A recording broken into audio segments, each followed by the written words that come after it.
이 시간 하나님 말씀 함께 보도록 하겠습니다. 하나님의 말씀은 시편에서 봅니다. 시편 42편 1절에서 5절까지 말씀 함께 보겠습니다. 모두 함께 자리에 일어나셔서 우리 한 목소리로 봉독합니다. 시편 42편입니다. 하나님이여, 사슴이 시냇물을 찾기에 갈급함같이 내 영혼이 주를 찾기에 갈급하니이다. 내 영혼이 하나님 곧 살아계시는 하나님을 갈망하나니 내가 어느 때에 나아가서 하나님의 얼굴을 배울까? 사람들이 종일 내게 하는 말이 네 하나님이 어디 있느냐 하오니 내 눈물이 주야로 내 음식이 되었도다. 내가 전에 성의를 지키는 무리와 동행하여 기쁨과 감사의 소리를 내며 그들의 하나님의 집으로 인도하였더니 이제 이를 기억하고 내 마음이 상하는도다. 내 영혼아, 내가 어찌하여 낙심하며 어찌하여 내 속에서 불안해하는가? 너는 하나님께 소망을 두라. 그가 나타나 도우심으로 말미암아 내가 여전히 찬송하리로다. 아멘. 예, 자리에 앉아주시면 감사하겠습니다. 이게 살아가면서요, 주변에 있는 분들을 보게 되게 되면은 어려움 없이 살아가시는 분들 한 분도 없는 것 같습니다. 걱정 없이 사는 것처럼 보여지시는 분들도요, 그분들하고 이렇게 말씀을 나누다 보게 되게 되면은 저마다 속사정들이 다 있고, 크든 작든지 간에 조금씩은 다 이렇게 어려움 가운데서 어려움을 안고 살아가는 것을 보게 됩니다. 살아가면서요, 행복도 있고 기쁨도 있겠지만은 그에 못지않게 우리의 삶에 꼭 붙어서 쫓아오는 것이 이 고난이라는 것입니다. 그것은 우리가 어찌할 수 없는 일이고요. 아담과 하와의 범죄 이후에 이 땅은 그로 인하여서 저주를 받을 것이라고 하나님께서 말씀하셨거든요. 그렇기 때문에 우리가 이 땅에서 살아가면서 우리는 완전한 형태로 정말 우리가 원하는 것처럼 이렇게 완전히 기쁨 가운데서 다 살아갈 수는 없는 것입니다. 고난도 여기에서 나오는 것이고요. 그리고 죽음도 여기에서 나오는 것이죠. 이 고난에 관하여서 섣불리 말씀드리기가 어려운 이유가 그것이 참고 이겨냈을 적에 반드시 우리가 원하는 대로 다 좋은 식으로만 열매 맺어지게 되면 좋은데 그것이 참 그렇지가 않아요. 어떤 분들은 하염없이 언제 끝날지 모르는 그런 어려움 가운데서 계속해서 살아가는 분들이 계시죠. 물론 어떤 분들은 그 고난의 끝에서 좋은 열매를 보고 계시는 분들도 계시지만은요. 이 고난의 종류도 한두 가지가 아니죠. 우리는 여러 가지 삶 속에서 살아가면서 여러 가지 고난을 맞이하게 됩니다. 많은 분들이 질병 때문에 자신의 생명에 대해서 위협을 받죠. 이 질병이 한번 찾아오면은 그동안 자신 있게 자신의 인생을 꾸려오셨던 분들도 참 약해지게 만듭니다. 아마 그런 분들에게는 이 질병이 끝나야만이 이 고난이 끝나는 것이겠죠. 사람들로부터도 많은 고난을 당합니다. 그렇죠? 공연이 음해하고 그 다음에 비난하는 사람들 앞에서 내가 힘있고 변명도 해보지만은 그 변명이 통하지 않을 때 순식간에 마치 이 세상 많은 사람들 가운데서 나 홀로 떨어진 것처럼 그렇게 외로움 가운데 살아가시는 분들도 계십니다. 참을 수 있죠. 참다 보면은 그 참다가 보게 되면 그것이 또 어느 순간 이렇게 증오로 변질이 되어지고 또 이렇게 원망이 생기고 미움이 생기고 또 그런 내 모습을 보면서 괜히 초라해지고 비참해지고 그런 상황도 맞이하게 된다는 것이죠. 자기가 준비하고 노력했던 일들이 이게 잘 열매가 맺어지지 않을 때도 사람들은 고난을 받습니다. 무언가 목표를 두고 힘있게 그동안 매진해 왔는데 그것에 대한 열매가 맺어지지가 않아요. 성취가 잘 되어지지 않습니다. 내가 그것에 위하여서 힘있게 노력을 하고 애쓰면서 노력을 했는데도 그 일에 성취가 되어지지 않고 수포로 돌아갑니다. 마치 커다란 벽이 내 앞에 막혀져 있는 것 같고 아무리 망치로 두들겨도 그 벽이 허물어지지 않는 그런 경고함이 내 인생 앞에서 이렇게 가로막혀 있는 것 같아요. 그럴 때 우리는 좌절감을 느낍니다. 그럴 때 우리는 굉장히 힘이 들어하고 고통스러워하지요. 많은 분들도 경제적인 고난, 이거 빼놓을 수 없지요. 이런저런 방법을 다 하고 밤잠을 설쳐가면서 열심히 일을 한다고 하는데도 이 가난이라는 이 틀을 벗어날 수가 없는 거예요. 계속해서 어려움은 첩첩산중처럼 나에게 쌓여오고 그렇게 열심히 힘들게 일을 함에도 불구하고 정말 앞을 보이지 않을 만큼 이 가난이라는 벽을 넘어서기가 너무나도 힘이 들 때 많은 사람들은 절망합니다. 저 역시도 제 삶을 돌이켜 보면은 지독한 가난이라는 그런 고난이 있었던 것 같아요. 어렸을 때 기억나는 순간부터 제 첫 기억들은 다 고난에 가는 것입니다. 별로 저는 제 이야기들이 이렇게 강단에서 하고 싶진 않은데 네가 고난도 안 당해 보면서 그런 설교하냐고 하실까봐 간단하게 이렇게 말씀을 드리는 거예요. 제가 아마 잘 먹고 자랐으면은 저는 지금도 키가 한 180은 이상은 되어질 거라고 생각을 합니다. 제가 요만큼만 자란 것은 순전히 제가 아마 못 먹어서 그랬을 거라고 생각을 해요. 아주 어렸을 때 기억하는데 우리 옆집에 갓난아기를 키우고 있던 그런 젊은 분이 계셨어요. 제가 어렸을 때니까는 그분이 이제 제가 하도 굶주리고 끄지지 하니까는 불쌍해 보였나 봐요. 지금도 그게 어렸을 때인데 기억이 선명합니다. 그분이 그 아기가 아기에게 먹이던 분유 있잖아요. 분유 그걸 한 수저 떠가지고 저를 부르더니 제 입에다 넣어주는 거예요. 저는 그 맛을 잊을 수가 없어요. 그 어렸을 적에 아마 제가 초등학교 들어가기 한참 전이니까는 한 5살쯤 정도 되지 않았을까 싶은데 세상에 그런 맛이 있는지 그때 처음 알았던 거예요. 잘 먹지도 못했던 아이가 그 분유 한 숟가락을 먹은 것이 얼마나 그게 정말 기억에 남고 감격스러웠던지요. 제가 첫 아이를 키울 때 결혼하고 나서 첫 아이를 키울 때 아기한테 이렇게 분유를 먹다 갑자기 그 일이 퍼뜩 생각이 나는 거예요. 그래서 그때 그게 맛있던 기억이 나서 그 분유를 이제 제가 한 숟갈 크게 떠가지고 먹어봤습니다. 세상에 그 분유가 그렇게 비린지 몰랐어요. 비린 그 맛에 또 한 번 깜짝 놀랐습니다. 어찌 보면 저의 그 교회의 첫 발걸음도 이 가난과 관계가 있는 것 같아요. 초등학교 때 제가 교회를 다니지 않다가 저희 이웃집에 새로 이사 온 이웃집 누님의 손을 잡고 그렇게 이제 교회를 나가게 됐는데 그 당시에 교회 다니던 저희 아이들, 제 또래 아이들은 예배 후에 이제 나눠주는 간식을 주는 맛에 이렇게 교회 다녔던 아이들이 많이 있습니다. 그런데 저는 사실 그런 거보다 처음 가본 그 교회 분위기가 그렇게 좋았어요. 지금 와서 곰곰이 생각해 보면은 그 당시에 이제 제 마음속에 그 가난이라는 그 회색빛 그늘이 짙게 드리워져 있고 또 늘 불안한 삶을 어린 마음에도 아니까는 그냥 무작정 그 교회만 가면은 괜히 마음이 맑아지는 것 같고 이상하게도 희한하게도 그 불안한 마음들이 없어지는 거예요. 까딱 모르는 희망도 생기는 거고 아마 그 맛에 교회 다녔던 것 같아요. 확실히 교회는 그 당시에 생각해 보면은 저희 현실을 잊어버리게 만드는 그런 천국이었고요. 그 교회를 생각하면은 그것이 곧 나의 안식처 같은 생각이 어린 마음에도 들었던 것 같습니다. 그 어린 마음에요. 그 교회에서 하루 종일 이렇게 섬겨주시는 목사님들, 전도사님들 보면 그게 그렇게 부러운 거예요. 야, 저분들은 좋겠다. 이렇게 행복한 곳에서 저렇게 나이마다 저렇게 교회에서 사니까 좋겠다. 그렇게 생각하면서 제 마음속으로 하나님 앞에 그렇게 기도했죠. 하나님 나도 저렇게 하고 싶어요. 하나님 나도 저런 사람 되고 싶어요. 저렇게 교회에서 행복하게 살았는 그런 분들이 되고 싶어요. 저는 그냥 속으로만 그렇게 생각했거든요. 속으로만 그렇게 했는데 하나님께서는 그 어린 소년의 마음 하나 잊지 않으시고 오늘 저를 이렇게 목회자로 만들어 주셨습니다. 우리는 고난 중에 기도합니다. 그리고 저도 힘들 때마다 많이 기도하고요. 아마 여러분들도 다 그럴 거라고 생각합니다. 누구든지 힘들 때 많이 기도하지요. 그러나 결과가 내가 기대했던 것만큼 다 좋지 않을 때가 있어요. 어떤 분들은 간절한 기도 속에서도 하나님께서 그 생명을 데려가실 때가 있고 또 어떤 분들은 애타는 기도 속에서도 경제적으로 파산 상태까지 그렇게 힘든 상황으로 처해지는 분들도 계십니다. 우리의 기도가 부족했다고 쉽게 말해서도 안 돼요.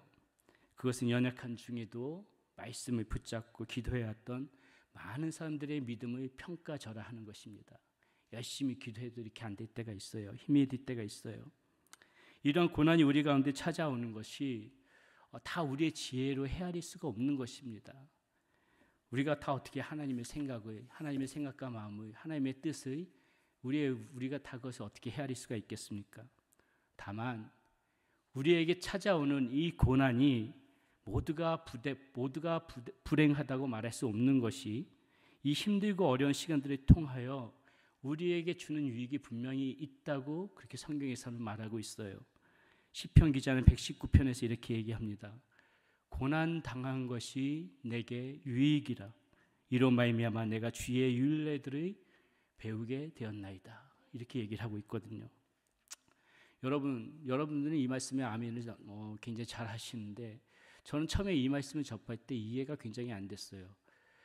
고난이면 고난이지 도대체 거기에 무슨 유익이 있단 말인가? 고난은 아프고 힘든 거잖아요. 근데 그 가운데서 도대체 무슨 유익이 있단 말인가?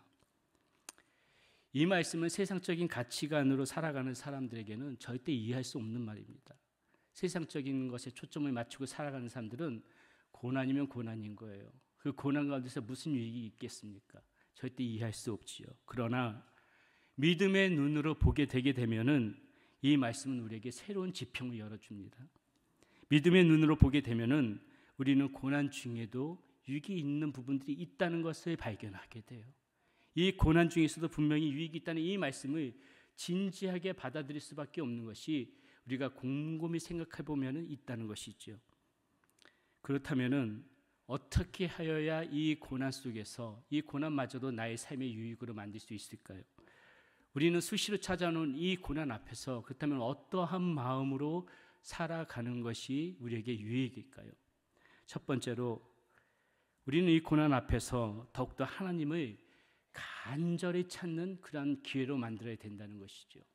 이 고난의 시간들을 통하여서 그동안 소홀했던 하나님과의 깊은 관계 속으로 들어가고 더욱더 연약했던 우리의 믿음이 더욱더 단단해지고 강인해지는 그러한 기회의 시간으로 만들어야 된다는 것입니다.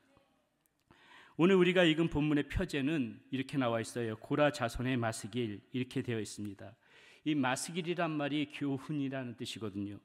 고라 자손은 다윗 시대 이후에 찬양을 담당했던 사람들입니다. 그래서 그들은 주로 찬양시를 보관하는 일들을 했는데 그 중에 많은 시들이 다윗의 시였어요. 그래서 많은 성사학자들은 이 본문을 다윗이 아마도 고난 중에서 직접 적은 시이거나 아니면은 다윗과 함께 동행했던 고라 자손들 중에서 한 명이 그 고난 가운데서 이 시를 적었다고 보고 있습니다. 오늘 본문 1절에서 2절은 이렇게 시작합니다. 하나님이여 사슴이 쉬는 물이 찾기에 갈급함 같이 내 영혼이 주를 찾기에 갈급하니이다. 내 영혼이 하나님 곧 살아계신 하나님을 갈망하나니 내가 어느 때에 나가서 하나님의 얼굴을 배울까? 평안한 가운데 우리는 하나님을 찾아야 하지요. 평안한 가운데 간절한 마음으로 하나님 앞에 기도해야 되는 것이고 평온한 중에도 늘 열심히 하나님 앞에 나오는 것이 맞습니다. 그런데 그렇게 꾸준하게 신앙을 잘 유지해가는 것이 쉽지가 않아요. 우리는 희한하게도요. 조그만 문제라도 생겨야만이 더 이상의 간절히 하나님 앞에 나옵니다. 인생에 갈급함이 없으면 하나님을 찾지 않을 만큼 어쩌면은요. 우리는 우리가 생각하는 것만큼 하나님을 가까이 모시고 살아가지 않는 모습일지도 모른다고 생각을 해요. 자신이 계획한 대로 모든 일들이 척척 풀려가면은 우리는 그 재미에 빠져서 내 영혼의 갈급함을 느끼지 못하고 살아갈 때가 너무나도 많은 것을 주변에서 목격하게 됩니다. 마치 아무 일 없을 때는 나의 힘만으로 살아갈 수 있을 것 같다가도 어떤 문제가 발생해서야 그때서야 화들짝 놀라면서 우리의 연약한 모습을 인정하고 하나님 앞에 하염없이 힘없는 모습으로 나오는 것이 우리의 모습은 아닌지 모르겠습니다. 우리가 이렇게 미련합니다. 우리가 이렇게 우둔하고요. 근데 저는 그나마 이것이 다행으로 생각하는 거예요. 어려울 때라도 더 간절하게 주님을 찾을 수 있다면 그거 역시도 우리의 믿음인 것입니다. 어려울 때라도 하나님 앞에 나올 수 있다면은 그때서야 정신을 차리고 하나님 앞에 나올 수 있어도 하나님께서는 그러한 우리의 모습을 받아주세요. 그것도 우리의 믿음의 모습입니다. 비록 지금 나에게 닥쳐온 고난이 나를 힘들고 고통스럽게 하지만은요. 많은 사람들이 이 고난을 붙잡고 기도할 때에 몰라보게 그 믿음이 견고해지고 단단해지는 것을 목격하게 됩니다. 평안했을 때 가지지 못했던 하나님과의 깊은 만남의 시간들도 이 고난의 시간들을 통해서 하나님을 더욱더 깊이 체험하고 깊이 만나시는 분들이 계세요. 그러므로 사랑하는 여러분, 혹시나 오늘 여러분들 중에서도 이러한 힘든 시간들을 보내고 계시는 분들이 계시다면은 이러한 고통 가운데 지내는 시간들이 계시다면은 이 시간을 통하여서 더욱더 하나님과의 깊은 관계 속으로 들어가시기를 바랍니다. 하나님과의 깊은 교제의 시간, 하나님의 마음과 생각을 느낄 수 있는 시간, 하나님이 내 인생을 통하여 계획하고 있는 시간, 하나님께서 나를 통하여 이루시고자 하고 있는 그 뜻을 발견하는 시간, 그러한 기회의 시간으로 우리가 가져야 됩니다. 저는 이 시간들을 통하여서 하나님께서 여러분들을 어떻게 도우실지 모르겠습니다. 내가 기도했던 것처럼 내 앞에 산적해 있는 모든 문제들을 우리 아버지 하나님께서 해결해 주실지, 아니면은 정말 그 능히 그 모든 문제들을 내가 감당할 만한 믿음과 그런 능력을 주실지, 하나님께서는 여러분들에게 어떤 식으로 간섭하실지 저는 잘 모르겠어요. 그러나 한 가지 확실한 것은 이 고난 중에서도 분명히 우리 아버지 하나님께서는 우리와 함께 하실 것이고요, 무엇보다도 주님 앞에 간절히 나아가는 우리의 이 시간들을 통하여서 하나님께서는 우리의 믿음들을 더욱더 연단하게 하여 주시고, 앞으로 살아가는 이 험난한 인생 가운데 하나님이 더욱더 견고하게 붙잡고 나갈 수 있는 믿음들을 이 시간들을 통하여서 채워주실 거라는 것입니다. 이 힘든 시간들을 통하여서 하나님은 우리의 믿음을 더욱더 강하게 연단시켜 주실 거예요. 해주실 겁니다. 저는 종종 풍랑이 있는 그런 바다 가운데서 그 편안하게 잠자고 계시던 그 예수님의 모습을 생각을 해요. 주님과 함께 배를 타고 가는데 광풍이 불었고요, 제자들은 두려움에 빠지죠. 배에는 물이 차들어와서 금세라도 침몰할 것처럼 같고, 제자들은 두렵고 떨리는 마음이 허둥지둥 그렇게 헤매고 있으면서 그렇게 불안에 떨고 있는데, 우리 예수님께서는 어이없게도 태연하게 주무시고 계십니다.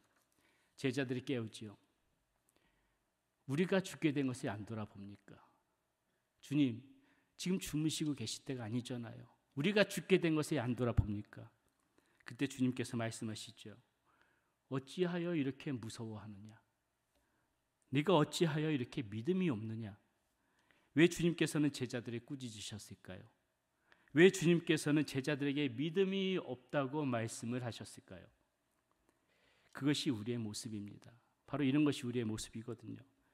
풍랑이 불어도, 바람이 불어도, 파도가 금세라도 일어나서 배를 덮칠 것 같은 그런 상황이어도 여러분, 변함없는 것이 무엇입니까? 틀림없는 것이 무엇이에요? 그 배에 예수님이 함께 계시다는 거거든요. 그 배에 예수님이 함께 계신 거예요. 예수님께서는 내가 배에 너와 함께 있는데, 너희들과 함께 있는데 왜 두려워하느냐고 얘기하고 있는 겁니다. 지금 이 배에 내가 너희와 함께 있는데 왜 지금 떨고 두려운 마음에 그렇게 불안해하느냐고 얘기하고 있는 것이죠. 능히 풍랑이 있는 그러한 바다도 잠잠케 하는 것들을 너희에게 여러 차례 보였거늘 왜 그토록 두려워서 떨면서 이렇게 호들갑을 떠느냐고 얘기를 하고 있는 거예요. 사랑하는 여러분, 우리가 이 점을 분명히 인식해야 합니다. 하나님은요, 우리의 인생 가운데 광풍과 시련을 그냥 허락하세요. 그것이 없는 게 아닙니다. 예수님이 배에 탔다고 해서요, 바다가 잔잔한 게 아니에요. 예수님이 배에 타고 계셔도 파도가 일을 수 있습니다. 풍랑이 불 수가 있어요. 그러나 틀림없는 사실은 아무리 풍랑이 불고 아무리 파도가 험하게 날뛰더라도 그 배에는 예수님이 타고 계시다는 거예요. 우리와 함께 계시다는 것입니다. 그리고 그 주님께서는 언제든지 이 풍랑을 고요하게 하실 수도 있고요, 이런 시련과 역경의 시간들을 통하여서 주님께서는 우리들의 믿음을 다시 한번 견고하게 세워주실 수가 있는 거예요. 그러면 우리는 어떤 시련에도 포기하지 않아야 돼요. 그러면서 간절히 주님을 찾아야 되는 것입니다. 주님이 바로 함께 우리와 계시기 때문에. 어려운 시험의 때에, 시련의 자리에 처할 때마다 우리는 이 질문을, 예수님께서 우리에게 하셨던 이 질문을 꼭 기억해야 하는 겁니다. 너희 믿음이 어디 있느냐?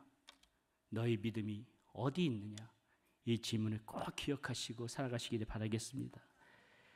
두 번째, 이 고난의 시간을 통하여서 우리가 얻을 수 있는 유익은요, 우리 스스로를 돌아보는 시간을 갖게 하기 때문에 그래요. 우리는 이 시간들을 통하여서 반드시 우리 스스로를 돌아봐야 합니다.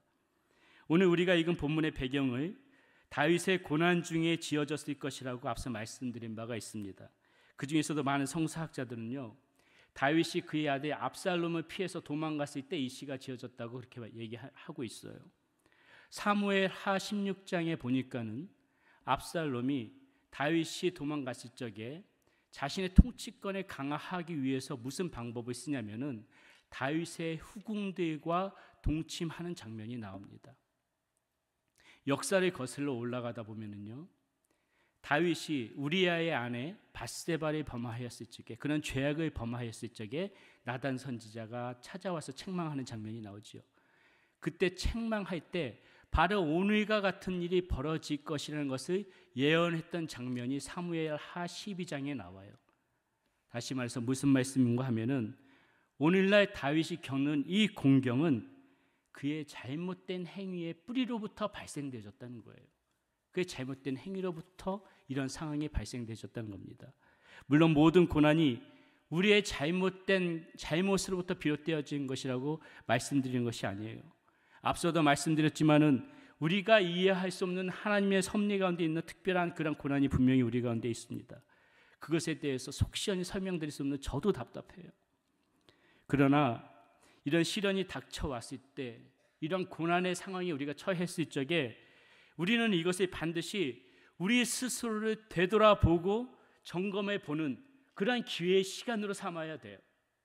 이 가운데 혹시나 정말 나에게 어떤 문제가 있었던 것은 아닌지, 그것이 우리의 신앙에 있어서 반드시 유익한 것입니다. 우리 스스로를 돌아봐야 되는 거예요. 혹시나 내가 자만하고 교만해서 벌어졌던 상황은 아닌지, 내가 좀 더 성실하게 살아가지 못해서 비롯된 그런 고난은 아닌지, 혹시나 나의 삶 속에서 그저 나의 욕심을 차리기 위하여서 그렇게 살아왔던 이 평생의 결과가 아닌지, 혹시나 내 삶 속에서 숨겨진 죄악은 없는지, 우리는 이 아픔의 시간들을 통하여서 우리 자신을 성찰해야 합니다. 돌아보면서 다시 한번 하나님 앞에서 자신을 성결하게 가다듬는 그러한 시간으로 마련해야 돼요. 그것이 우리의 믿음 있는 신앙인의 모습이어야 되는 것입니다. 곰곰이 생각해 보면은 사실 이 세상에 많은 고난들이 펼쳐지는 것을 보게 되면은 우리 인간의 사람의 잘못으로부터 비롯되어지는 것들이 얼마나 많이 있는지 몰라요. 사랑이 없는, 또는 부모의 무책임한 그런 책임으로 인하여서, 부모의 무책임으로 인하여서 자녀들이 고난당하는 거 여러분 뉴스에서도 많이 보잖아요. 이기적인 마음 때문에 다른 사람들 간의 관계들이 많이 깨어집니다. 내가 조금 더 배려하고 섬겨줬으면 훨씬 더 좋은 관계 속에서 맺어져야 될 모든 부분들이 나의 이기적인 마음 때문에, 나 혼자의 생각 때문에 그런 관계가 깨어지면서 힘들어하는 경우가 얼마나 많이 있는지 몰라요. 여러분, 불의한 경제로 인해서 굶주리고 가난한 사람들이 많이 나옵니다. 전쟁의 잔인함으로 인해서 피난민들이 나오고 난민들이 고통을 받잖아요. 음주운전자로 인해서 죄 없는 멀쩡한 사람들이 사고를 당하고 죽고 중상을 입고, 그런 것도 이러한 범죄에 속하는 것입니다. 이와 같이 우리의 자유를 무분별하게 사용한 결과가 이렇게 고난으로 연결되어지는 경우가 얼마나 많이 있는지 몰라요. 그러므로 우리는 이러한 상황 속에서 냉철하게 우리 스스로를 자꾸 돌아봐야만 되는 거예요. 그래서 그 안에서 나의 잘못된 부분들이 보인다면은 우리는 그것을 가다듬고 고쳐나가는 데 게을리해서는 안 되는 것입니다. 이와 같이 우리가 우리 스스로를 돌아볼 때 우리는 그 시간들을 통하여서 우리 자신을 바르게 세워나갈 수 있는 것입니다. 이것이 우리 신앙에 있어서 유익입니다. 이것이 우리의 믿음에 있어서 반드시 우리가 거쳐가야 될 부분들이고요. 우리 자신을 돌아볼 때 얻게 되는 또 다른 유익도 있습니다. 여러분, 그것은요, 과거에도 여전히 우리에게 이런 어려움과 고난은 있었다는 거예요. 그리고 그 뒤안길을 곰곰이 생각해 보면은 그 어려움 가운데서 늘 하나님이 함께 하셨다는 사실을 우리는 뒤늦게 발견하게 됩니다.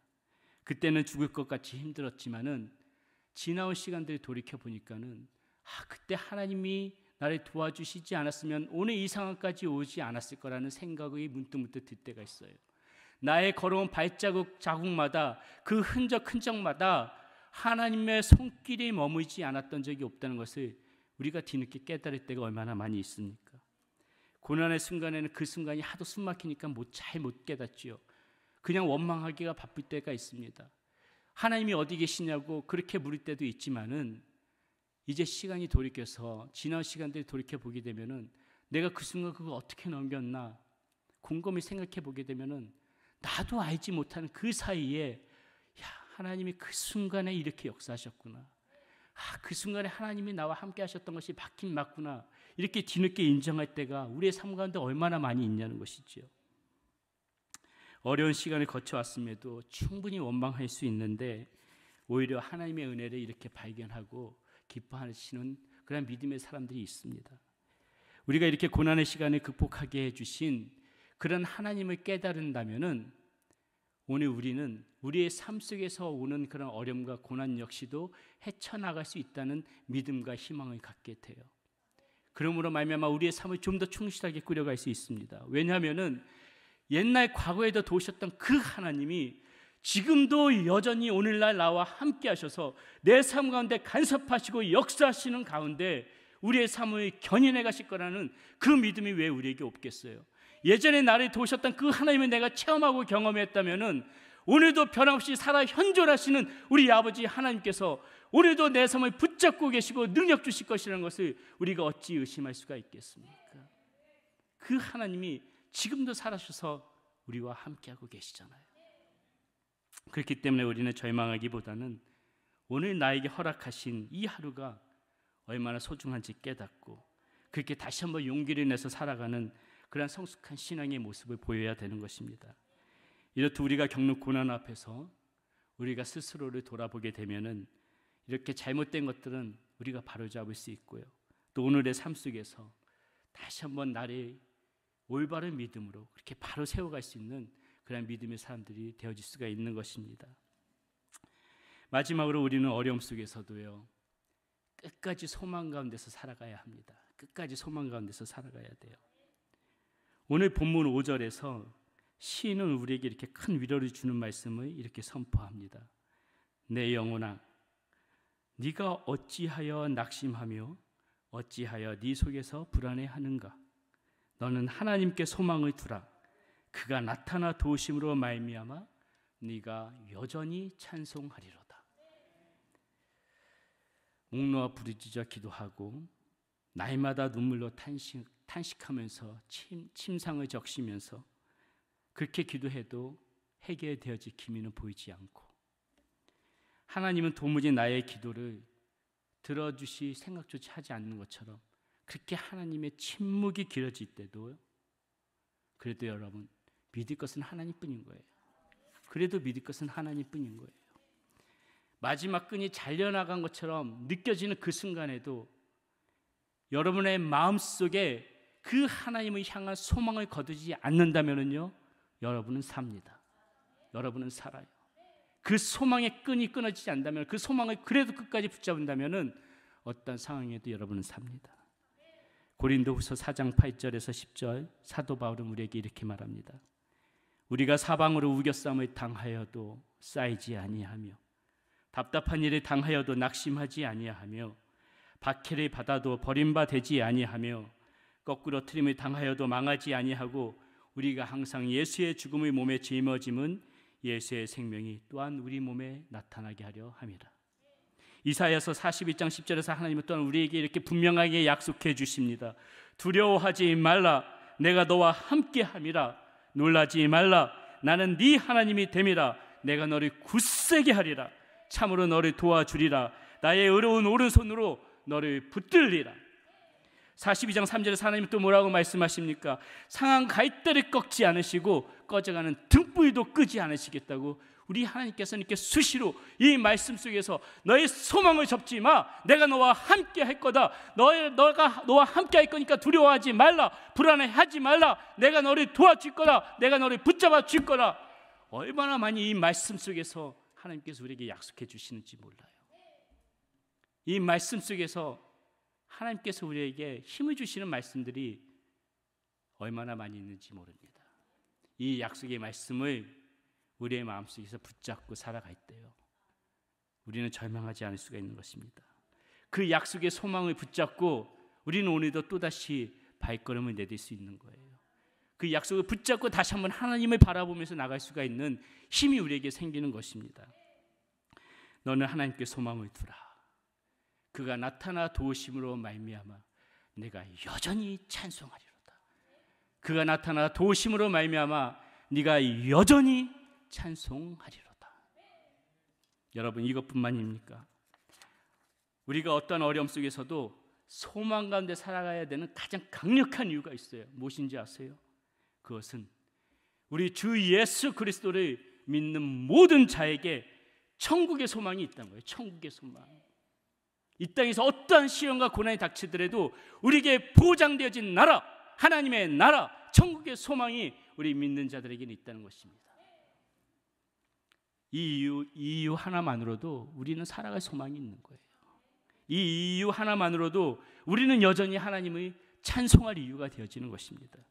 이 땅에서 겪는 시련과 고난이 아무리 크다 한들려 영원한 하나님의 나라를 바라본다면은 우리는 오늘도 소망 가운데 살아갈 수 있는 거예요.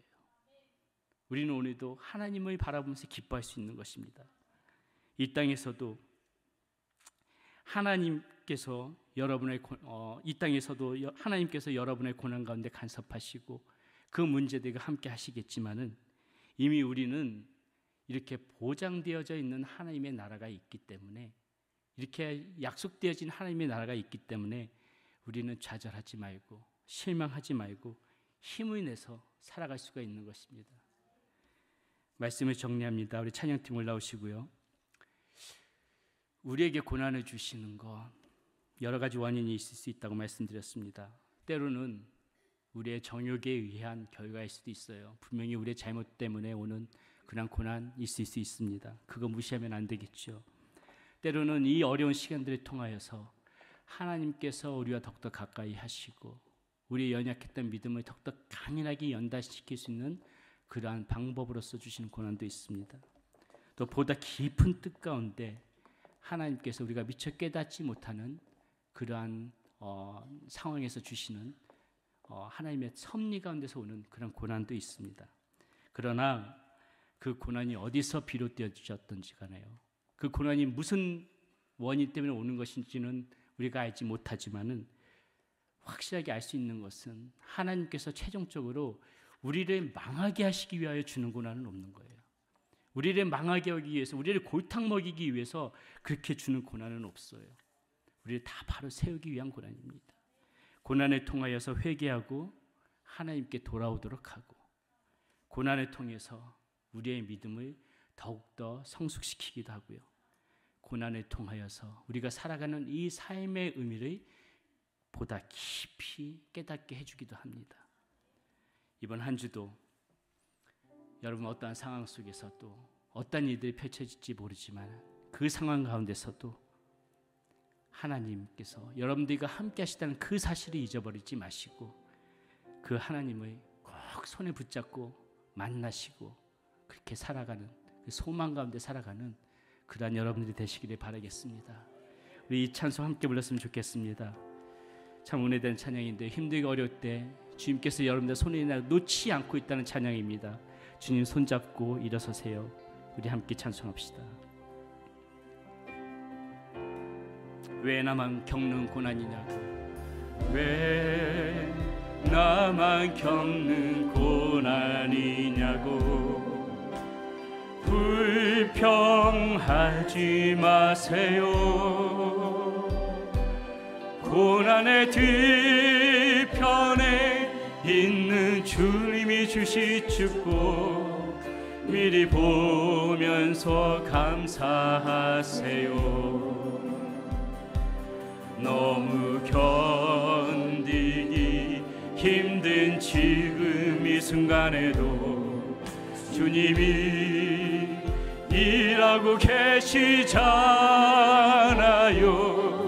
남들은 지쳐 앉아 있을지라도 당신만은 일어서세요. 힘을 내세요. 힘을 내세요. 힘을 내세요. 주님이 손 잡고 계시잖아요. 주님이 나와 함께함을 믿는다면 어떤 역경도 이길 수. 우리 모두 함께 자리에 일어나셔서 찬양하십니다. 왜 이런 슬픔 찾아왔는지, 이런 슬픔 찾아왔는지 원망하지 마세요. 당신은 잃은 것보다 주님께 받은 은혜 더욱 많음에 감사하세요. 너무 견디기 힘든 지금 이 순간에도 주님이 일하고 계시잖아요. 남들은 지쳐 앉아 있을지라도 당신만은 일어서세요. 힘을 내세요. 힘을 내십시오. 힘을 내세요. 힘을 내세요. 주님이 손잡고 계시잖아요. 주님이 나와 함께함을 믿는다면 어떤 고난도 견딜 수 있잖아요. 힘을 내세요. 힘을 내세요. 힘을 내세요. 주님이 손잡고 계시잖아요. 주님이 나와 함께함을 믿는다면 어떤 고난도 견딜 수 있잖아요. 그렇습니다, 여러분. 우리의 관점은요, 하나님께서 이 고난을 어떻게 해결해 주느냐에 있지만은 하나님의 관점은 우리가 이 아픔과 고난을 어떻게 받아들이느냐에 있습니다. 우리의 믿음의 진가는 고난 중에서 나옵니다. 목회자들도요, 성도님들이 하나님으로 받는 풍성한 복을 누릴 때 한없이 기쁘지만은 이 고난 앞에서도 눈물을 글썽이면서도 끝까지 원망하지 않고 하나님을 붙잡을 때 그때 정말 눈물이 나도록 고맙고 목회가 보람되고 그렇습니다. 사는 것이 힘이 들어도 다시 한번 주님께 소망을 두고 주님을 붙잡으면서 살아가시기를 바랍니다. 사랑하는 주님, 우리는 연약합니다. 모든 아픔과 고난 가운데서 하나님 우리와 함께하여 주시옵소서. 시련과 역경 속에서도 넉넉히 이길 수 있는 그러한 믿음을 허락하여 주시옵소서. 이제는 우리 주 예수 그리스도의 은혜와 하나님의 크신 사랑과 성령님의 함께하심이 고난 앞에서도 더욱더 간절히 주님을 찾고 하나님께 소망을 두며 살아가기를 소원하는 우리 모든 성도님들에게 그 가정 가운데에, 직장 가운데, 사업처 가운데에도 함께하시기를 간절히 축원하옵나이다.